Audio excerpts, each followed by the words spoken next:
जो भी अब्दुल भाई मेरी बात सुन रहे हैं, मैं तो उनसे निवेदन पूर्वक कहना चाहता हूँ, ऐसी ऐसी आपको मिले उनको उठा ले जाओ कृपा करके यहाँ से।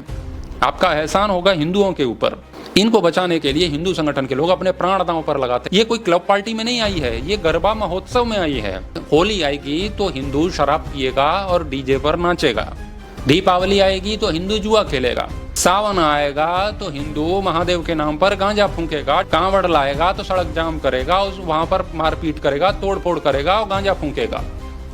नई साल आएगी, हिंदू शराब पिएगा, पार्टी मनाएगा, मेडिकल स्टोर पर जाएगा, वहां से फिर काम पूर्ति के कुछ साधन लेकर के आएगा, फिर होटल में कुकर्म करेगा, फिर उसके बाद में गर्भपात करेगा। अब ये पूजा पाठ है तो फिर मुजरा क्या है, अय्याशी क्या है? गाने चल रहे हैं my name is Sheila, Sheila की जवानी। अब शीला की जवानी हो या बुढ़ापा, उसका गरबा महोत्सव नवरात्र से क्या संबंध है भाई? ऐसी लड़कियों को लव जिहाद से बचाने के लिए हिंदू संगठन के लोग दिन रात न जाने कितने प्रयत्न कर रहे हैं। अभी गरबा महोत्सव में भी बाहर पंडाल के मुख्य द्वार पर खड़े होकर के किसी के ऊपर गौमूत्र का छिड़काव किया, तो किसी को कलावा बांधा, तो किसी को टीका किया, किसी से गीता के श्लोक सुने, तो किसी से सुंदरकांड का पाठ सुना, तब जाके उनको प्रवेश की अनुमति मिली। कि कैसे भी करके कोई भी गैर हिंदू अंदर प्रवेश न कर पावे, इसका पूरा प्रयास किया गया। यदि ऐसा हुआ तो हमारी बहन बेटियों के प्राण और सम्मान पर आंच आती है, तो उससे बचने के लिए सारे प्रयत्न किए गए। तो ऐसी लड़कियों को देख करके हमें लगता है कि इनको बचाने की आवश्यकता है। इनको देख के कहीं से भी लगता है कि इनको धार्मिक मान्यताओं से, हिंदुत्व या सनातन से कोई लेना देना है, इनको किसी देवी देवता से भी कोई लेना देना है। हम सोच रहे हैं इनको कोई ले जाएगा तो सूटकेस में पैक करेगा, फ्रिज में काट देगा। अरे ये जिंदा भी हैं क्या? ये मरे हुए लोग हैं जिनको धर्म का कुछ भी नहीं पता है, बस हर जगह नाचने कूदने पहुंच जाते हैं। जो भी अब्दुल भाई मेरी बात सुन रहे हैं, मैं तो उनसे निवेदन पूर्वक कहना चाहता हूं कि भैया ऐसी ऐसी जो अभी आप देख रहे हैं, ऐसी ऐसी आपको मिले उनको उठा ले जाओ कृपा करके यहाँ से। आपका एहसान होगा हिंदुओं के ऊपर। आपके यहाँ आकर के कम से कम ये कपड़े लत्ते तो ठीक से पहनने लगेंगी। हिंदुओं से तो अपनी संतान की परवरिश हो नहीं रही है। इनको बचाने के लिए हिंदू संगठन के लोग अपने प्राण दांव पर लगाते हैं। पता नहीं क्या क्या होता रहता है उन लोगों के साथ में। अपना पैसा भी खर्च करते हैं, समय भी खर्च करते हैं और संकट भी मोल लेते हैं। हिंदुओं की नई पीढ़ी का दिन व दिन पतन होता जा रहा है। ये वाम मार्गियों के जीवन की ओर बढ़ते जा रहे हैं। हिंदुओं की अधिकांश भीड़ की ये स्थिति हो गई है कि जब होली आएगी तो हिंदू शराब पिएगा और डीजे पर नाचेगा। दीपावली आएगी तो हिंदू जुआ खेलेगा। सावन आएगा तो हिंदू महादेव के नाम पर गांजा फूंकेगा, डीजे पर नाचेगा। कांवड़ लाएगा तो सड़क जाम करेगा, उस वहां पर मारपीट करेगा, तोड़फोड़ करेगा और गांजा फूंकेगा। नई साल आएगी, हिंदू शराब पिएगा, पार्टी मनाएगा, मेडिकल स्टोर पर जाएगा, वहां से फिर काम पूर्ति के कुछ साधन लेकर के आएगा, फिर होटल में कुकर्म करेगा, फिर उसके बाद में गर्भपात करेगा। नवरात्र आएंगे, उसमें चीथड़े पहन करके कुछ महिलाएं नाचेंगी, फिर शराब पी के उल्टियां करेंगी और फिर ये होटल जाएंगे, मेडिकल से सामान लाएंगे। ये प्रक्रिया चलती रहती है। अभी नवरात्र महोत्सव चल रहा था। ये तप का, स्वाध्याय का, संयम का, शक्ति के वर्धन का पर्व है। और इस पर्व पर लोग मेडिकल स्टोर पहुंच जाते हैं कुछ कॉन्डोम वोंडोम लेने के लिए। अब पूजा पाठ का, नवरात्र महोत्सव का इससे क्या संबंध है? ये जो नई जनरेशन है, इसकी ये स्थिति हो गई है कि अवसर कुछ भी हो, ये काम पूर्ति के अवसर खोज ही लेते हैं। चाहे कोई त्योहार हो, चाहे कोई व्यक्तिगत जीवन की कोई खुशियां हो, उसमें सब में काम पूर्ति के विकल्प ये खोज लेते हैं। किसी घर में बच्चे का जन्म होगा तो फिर उसके बाप से पार्टी मांगी जाती है, शराब पीते हैं, फिर पार्टियां होती हैं। किसी की नौकरी लग गई तो चल भाई पार्टी दे। पार्टी क्या है? शराब पीनी है। कोई रिटायर हो गया तो क्या करना है? चलो शराब पियेंगे। कोई पता नहीं क्या क्या होता है, किसी की पदोन्नति हो गई तो चलो शराब पियेंगे।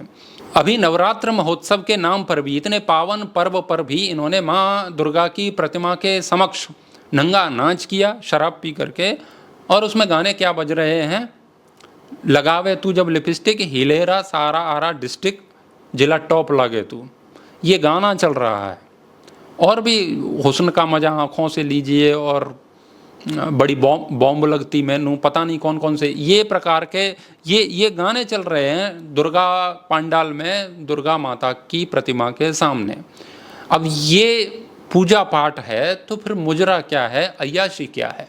नाचने कूदने के लिए मरे जाते हैं। इनको अपनी शक्ति का संचय नहीं करना, उसका वर्धन नहीं करना है, तप नहीं करना, स्वाध्याय नहीं करना, संयम नहीं करना है, व्रत नहीं करना, ब्रह्मचर्य का पालन नहीं करना है, या सात्विकता से इनका कोई लेना देना नहीं है।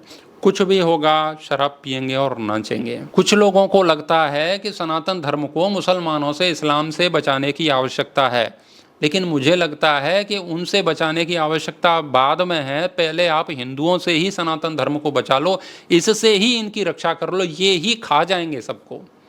दुर्गा माता की वहाँ तो प्रतिमा है, यदि सचमुच में वहाँ पर दुर्गा माता प्रकट हो जाए ना, तो एक और तो अपना शेर छोड़ देगी इन नाचने कूदने वालों पर, और एक और अपना त्रिशूल लेकर के इनकी छातियों में घोंप देगी, मार देंगी इनको। यदि दुर्गा माता सच में आ जाए तो इन सब का वध होगा वहाँ पर, लेकिन वो तो प्रतिमा है, तो इसीलिए वहाँ कुछ भी करते रहो। ऐसा कोई भी त्यौहार नहीं छोड़ा जिसको हिंदुओं ने कलंकित न किया हो। और गालियाँ हम हर बात पर मुसलमानों को देते हैं, अब्दुल को देते हैं, ये ऐसे हैं वो वैसे हैं।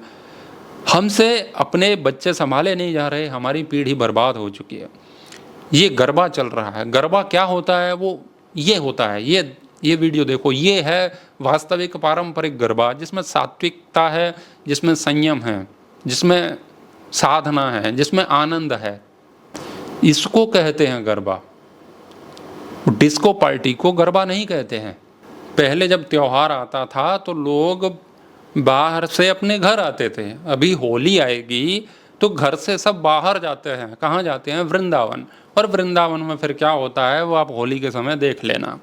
आप चाहो तो अंग्रेजी साल के नए आंकड़े देख लेना, और आप चाहो तो अभी नवरात्र के आंकड़े देख लो। मेडिकल स्टोर पर लाइन लग गई लोगों की कॉन्डोम खरीदने के लिए, और अन्य टैबलेट जो भी आती हैं काम पूर्ति के संसाधन, उनको खरीदने के लिए एक बड़ा जमावड़ा इकट्ठा हो गया। आंकड़े ऊपर चढ़ गए, इसके बिक्री में बढ़ोतरी हो गई। भाई साहब, जब पूजा की जाती है, अर्चना की जाती है, तो उसमें हविष्य प्रदान किया जाता है, उसमें हवन सामग्री की आवश्यकता होती है, उसमें घृत की आवश्यकता होती है, उसमें पुष्प की आवश्यकता होती है। ये त्योहार आते ही कॉन्डोम क्यों खरीदने लग जाते हैं लोग? इसका कौन से त्योहार से क्या संबंध है? तो भाई साहब, तुमको अपनी कामनाओं की पूर्ति करनी है तो सीधे सीधे वैसे ही कर लो। ये बहानेबाजी करके इसको धर्म को बदनाम क्यों करते हो?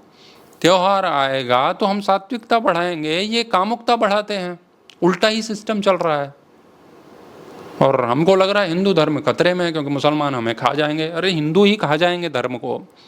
वो जब करेंगे वो करेंगे, वो जो भी कर रहे हैं वो गलत कर रहे हैं, उनसे उनका मजहब बदनाम होगा, तुम्हारा धर्म नहीं। और ये जो करेंगे उससे तुम्हारा ही धर्म बदनाम होता है। फ्रीडम के नाम पर, स्वतंत्रता के नाम पर हर जगह नाचना है, कूदना है, अय्याशियाँ करनी है, ये सच है। कोई साधु, कोई सन्यासी कुछ कह देंगे कि चरित्र ऐसे हो गए हैं, तो फिर पोस्टर लेके घूमती हैं सड़कों पर, हाय हाय हे, ये हो गया वो हो गया, लड़का लड़की सबका माहौल खराब हो गया है पूरा। जैसे नई योजना आते ही राजनेताओं को प्रसन्नता मिलती है कि चलो अब भ्रष्टाचार का एक नया विकल्प हमको मिल गया, इस योजना में से हम इतना पैसा खाएंगे, तो प्रसन्न हो जाते हैं। ऐसे ही हिंदुओं का हाल है। कोई भी त्यौहार आता है तो ये प्रसन्न हो जाते हैं, चलो अब नाचेंगे कूदेंगे, शराब पिएंगे, अब मौका मिल गया। कुछ के घर वाले वैसे सीधे सीधे नहीं जाने देते होंगे तो वो त्यौहार के नाम पर चले जाते हैं। जो लोग भी अपनी संतति की परवरिश कर रहे हैं वो उनको धार्मिक बनाइए, संयम सिखाइए, व्रत सिखाइए उनको। ये नाचना कूदना किसी धर्म का इससे कोई संबंध नहीं है। ये क्लब पार्टियां हैं जिसमें बहाने के लिए माता दुर्गा की प्रतिमा रख ली जाती है। यदि उसको हटा दो तो कोई पहचान भी नहीं पाएगा कि ये क्लब है या नवरात्र चल रहे हैं, समझ ही नहीं आएगा। तो वो एक बहाना है बस। वहाँ पर माता रानी के दरबार में, माता रानी के दरबार में वो सब चल रहा है कि वो माता रानी सामने आ जाएं तो वो सहन ना कर पाएँ। हम कहते हैं मुसलमानों का आक्रमण होगा, मंदिर टूट जाएंगे, मूर्तियां टूट जाएंगी, जैसा कि उनका पुराना इतिहास रहा है, और आगे भी उनको अवसर मिलेगा तो ऐसा करेंगे ही। लेकिन मूर्तियां तोड़ने के बाद वो क्या करेंगे वो सोचो आप। तो मंदिर में गए, मुसलमानों का हमला हुआ, मूर्तियां तोड़ दी गई। अब क्या हुआ? वहाँ पर बैठ के वो शराब पिएंगे, अय्याशियाँ करेंगे, है ना, उल्टा सीधा गाना बजेगा डीजे पर, पता नहीं क्या क्या वो कुछ भी करेंगे वहाँ पर। तो वो तो ये हिंदू पहले से ही कर रहे हैं, मुसलमान उसमें नया क्या करेगा? वो सब तो वहीं हो रहा है ना, चुम्मा चाटी वहीं पर हो रही है, इससे ज़्यादा कुछ गलत होगा क्या? तो मैं कई बार कहता हूँ कि मुसलमान जहाँ गलत हैं, उनको गलत कहो, जितना कह सको कहो, लेकिन उनको कहने से पहले तुम्हें जीवन में धर्म को अपनाना होगा। धर्म क्या है उसे जानना होगा, उस धर्म का अपने जीवन में आचरण में उस धर्म को लाना होगा, तब आप किसी को कुछ कह सकते हैं। नहीं तो वो भी अधर्मी, तुम भी कुकर्मी, तुम भी अधर्मी, कोई अंतर नहीं है। फिर तुमने तिलक लगा रखा है और उसने टोपी लगा रखी, उससे अंतर क्या पड़ने वाला है? मानवता नाम की चीज़ नहीं है, भक्ति नाम की चीज़ नहीं है, धर्म नाम की कोई चीज़ नहीं है। तो फिर कपड़ों से और नाम से क्या होता है? कोई अब्दुल वहाँ पर अय्याशी करे या कोई रमेश करे, क्या अंतर पड़ने वाला है? नाम में क्या रखा है? जो भी त्योहार आते हैं वे सात्विकता को बढ़ाने के लिए आते हैं। ये जो माता दुर्गा की प्रतिमा हम सामने रख लेते हैं नवरात्र में, वो शक्ति का प्रतीक है। उस प्रतीक को देख करके हमें समझना है कि जैसे इन्होंने आसुरी शक्तियों को पराजित किया, वैसे हमको भी अपने अंदर की आसुरी शक्ति को पराजित करना है, और बाहर समाज में जो असुर पैदा हुए हैं उनको भी, उनके अंदर की आसुरी शक्ति को हमें पराजित करना है, उनको परास्त करना है। अधर्म के समक्ष कभी झुकना नहीं है, अपने को सशक्त बनाना है। ये पूजा का मतलब होता है। इन सब चीज़ों से कोई लेना देना नहीं है। कोई आके मना कर जाएगा कि ये सब क्लब पार्टी नहीं होगी, तो कहेंगे अरे बजरंग दल, विश्व हिंदू परिषद, ये हर जगह ये आ जाते हैं, टांग अड़ाते हैं, वो करते हैं।